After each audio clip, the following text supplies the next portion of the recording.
So cynnes i'r llwyfan, give a warm welcome to the stage to Cathy Larkman.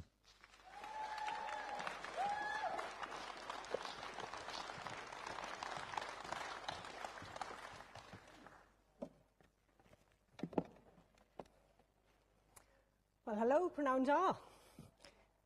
Thank you for inviting me to address you today. It's a real privilege to have been asked here to represent the Women's Rights Network in Wales and talk about what we stand for, what we're facing, and what you can all do to support us. The WRN brings together women of all parties and none.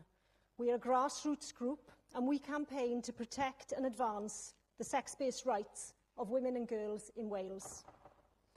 And I'm just an ordinary woman.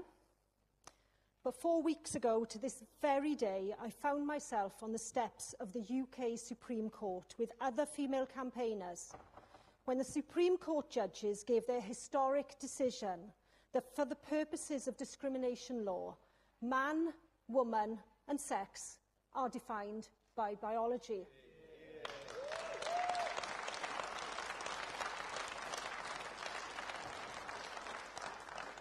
But we all knew that, didn't we? Only this Tuesday, I found myself giving a speech on the steps of the Senedd with the support of Darren Millar and other Conservative Senedd members, all agreeing that, of course, a woman is an adult human female. And here I am. I'm an ordinary woman who's been caught up in extraordinary circumstances, nothing less than the evisceration of my rights, the rights of every woman and girl, to the extent that every safeguard against oppression, unfair treatment, even sexual predation is being dismantled.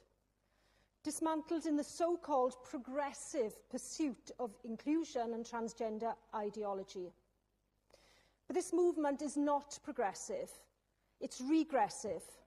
It reduces us to outdated stereotypes of masculinity and femininity.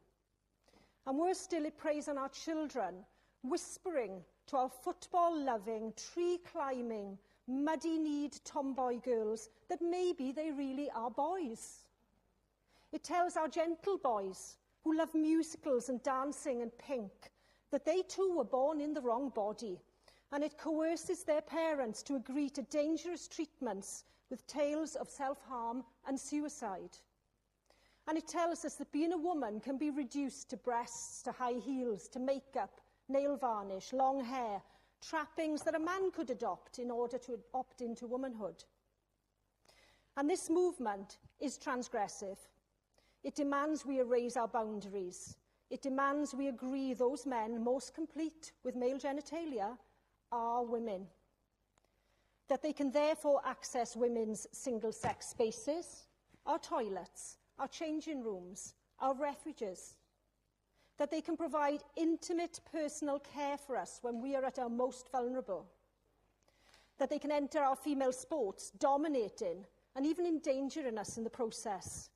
And furthermore, it demands that we then celebrate their bravery, their womanliness, their successes, as though they were our own. It punishes us if we don't comply. I've seen the spread of what I can only call some form of collective insanity, as many fell for the whisperings and gave in to the demands. Our town halls, the judiciary, the police service, schools, universities, the NHS, the media, even the government. But as a former police officer, I saw behind the glitter and the rainbows. I saw coercion. I saw exploitation of the vulnerable. I saw predatory behaviour, I saw injustice, everything that I was trained to fight against, whatever the cost. And as a mother, as a daughter, as a woman, I said no. And my no is amplified by the many other women in the Women's Rights Network. We fight against the damage to our children. We fight for the rights of women and girls to maintain our boundaries.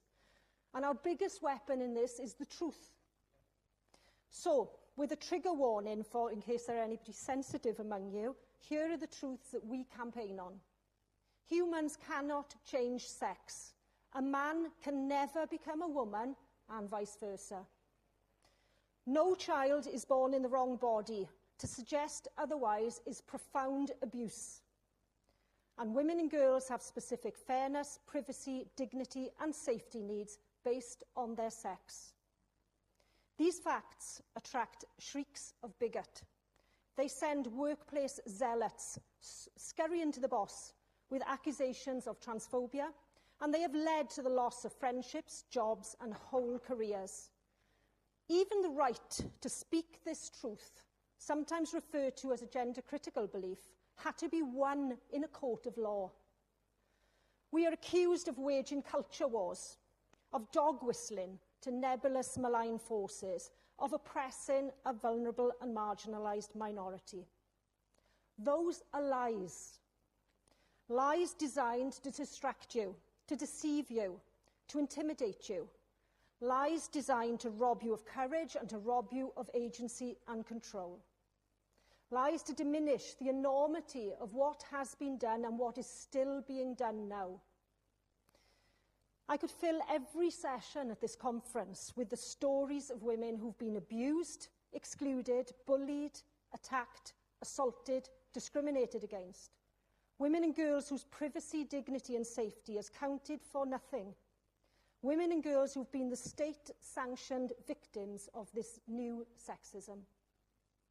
But I'll give you a small glimpse, and it will be a very small glimpse, from here in Wales, of what this pernicious movement has done to women and girls and the damage we must undo. Research by the fellow women's group Merched Cymru shows that 15% of Welsh secondary schools surveyed have only mixed-sex toilet provision. We have girls in Wales who refuse to go to school when they have their period because they dread a boy in the next cubicle of the mixed-sex toilet provision. Girls developing urinary infections and constipation because they feel so vulnerable and scared they will not drink or use the toilet at school. And parents who complain are gaslit, told this is legal, even required. It isn't. This is not progressive. Women's sport here in Wales has not gone unaffected either.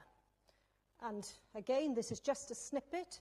The Welsh Football Association, for example, have stayed silent on their policy, which last time I looked earlier today still stood, of allowing males on female teams, ignoring both the Supreme Court and the Equality and Human Rights Commission, and despite welcome policy changes by their English and Scottish counterparts. And in Welsh hospitals, no woman can be sure that a single-sex ward is just that. When we asked one Welsh Health Board previously for their policy, they proudly announced their commitment to single-sex wards. But when we examined this further, it turned out their interpretation of this was based on the way a person dressed and the name and pronouns that they use. Now, the policy position of the Welsh Labour government is that trans women are women, that any man is a woman if he says so. We don't see this changing while their flagship LGBTQ+ action plan remains in place unaltered. And they are dragging their feet on policy changes since the Supreme Court decision.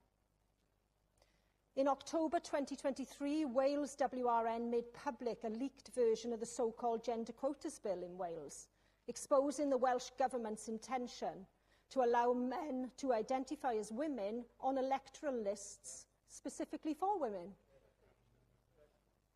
Perversely, this legislation could have meant that a supposedly gender-balanced electoral list could actually have been entirely male, and yet there is still talk of reviving this bill in time for the 2030 elections.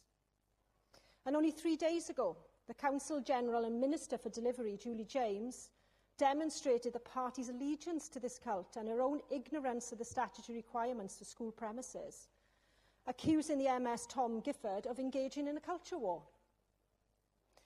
It's not only Welsh Labour.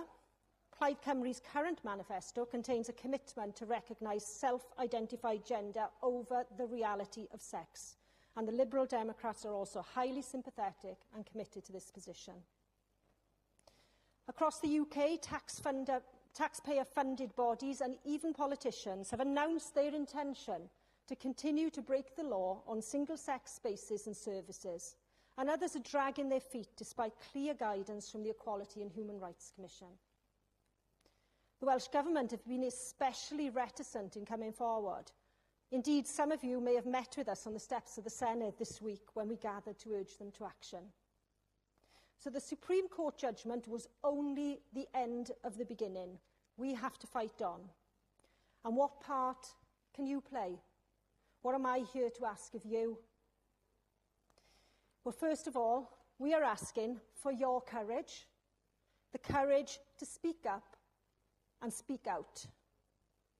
We know that standing up with us, by us, for us, may not be comfortable, but we ask you to stand up for reality and for women and girls.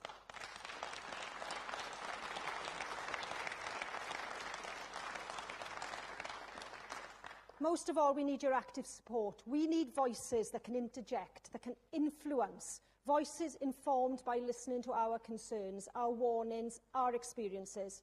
We need your active participation in debates that affect us. We need your questioning and challenging presence on committees that develop policies. We need your votes when attempts are made to undermine our rights. Be fearless and act to help us restore and protect our rights as women and girls. We know we have friends and allies here. I thank you for your time and for the support that many of you have already given. We are very grateful for it. Women will not forget who have stood by them, nor those that have betrayed them. Thank you from the bottom of my heart and from the Wales Women's Rights Network. Diolch yn fawr.